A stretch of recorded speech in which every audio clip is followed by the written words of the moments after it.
Hello नमस्कार दोस्तों, स्वागत है आप सभी लोगों का विद्यार्थी कम्युनिटी के आपके अपने यूट्यूब चैनल पर। आज जो हम देखने वाले हैं वो प्राचीन भारत के इतिहास से संबंधित कुछ महत्वपूर्ण एमसीक्यूज क्वेश्चन देखेंगे जो आने वाले एग्जाम की दृष्टि से बहुत इंपॉर्टेंट होंगे। जैसे कि नवंबर का माह चल रहा है और 26 नवंबर को सीजीपीएससी का नोटिफिकेशन आपका आने वाला है, तो इसके बाद जो है तैयारी आपको नेक्स्ट लेवल में जाकर करनी होगी और उसमें जो है हमारी एमसीक्यू सीरीज रामबाण साबित होगी, आपकी तैयारी में बेहतर सहयोग करने वाली है।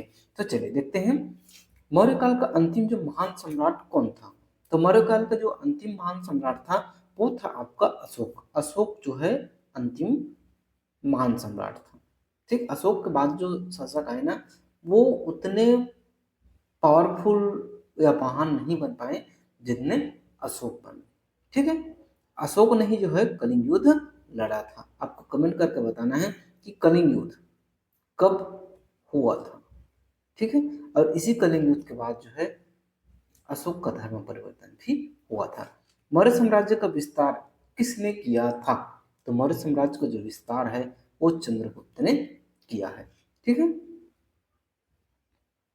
अगला है हमारा धर्म विजय की नीति किसकी थी। तो जो हमारी धर्म विजय जैसी नीति जो है वो अशोक ने लाई थी और अशोक ही जो है मौर्य काल का जो है सबसे ताकतवर भी शासक था और अंतिम शासक भी था।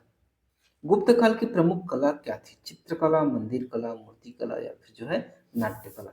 तो इसकी जो मंदिर कला जो है गुप्त काल की वो सबसे प्रचलित है और इसीलिए ही गुप्त काल को आपका जो है स्वर्ण युग भी कहा जाता है। ठीक, नेक्स्ट है हमारा, किसे कविराज कहा जाता है। अशोक, चंद्रगुप्त, विक्रमादित्य या फिर जो है समुद्रगुप्त।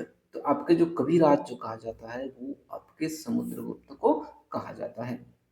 कुमारगुप्त किस धर्म का संरक्षक था।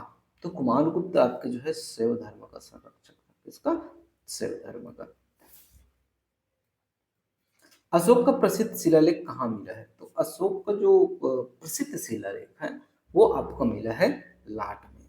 ठीक, लाट में। कौन सा वेद भविष्य वर्तमान जैसी विषयों पर आधारित है।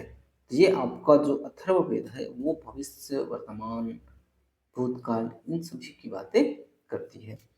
कौन सा गुप्त सम्राट विक्रमादित्य नाम से जो है प्रसिद्ध हुआ। तो ये आपके प्रसिद्ध हुए थे चंद्रगुप्त द्वितीय जो है वो विक्रमादित्य के नाम से प्रसिद्ध हुए थे। चंद्रगुप्त प्रथम नहीं ना, चंद्रगुप्त द्वितीय।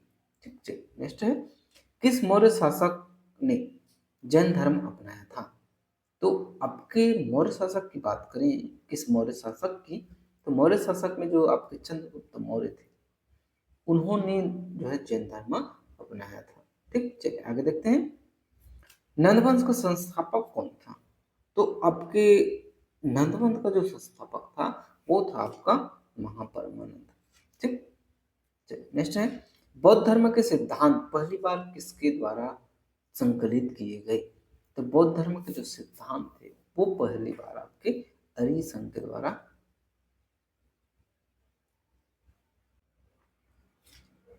द्वारा ठीक है।